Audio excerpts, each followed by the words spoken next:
I have an area of a circle problem, and it says the area of my circle is 529 pi m squared. You have to remember the formula for the area of a circle, and let's just see what color we got. Yep, that'll work fine. Area of a circle equals pi r squared. So now let's work backwards to see what we have.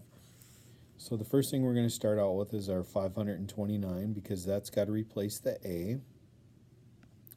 529 pi equals pi r squared.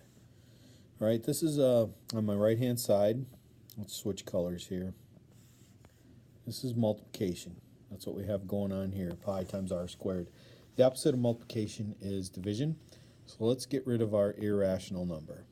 We're going to divide this side by pi. That means we have to divide the left side by pi. What do we have now? We have 529 equals r squared.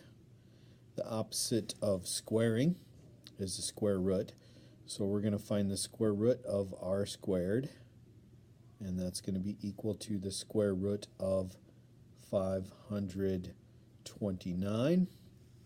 Square root of r is r, so we have r equals, let's grab our handy dandy calculator.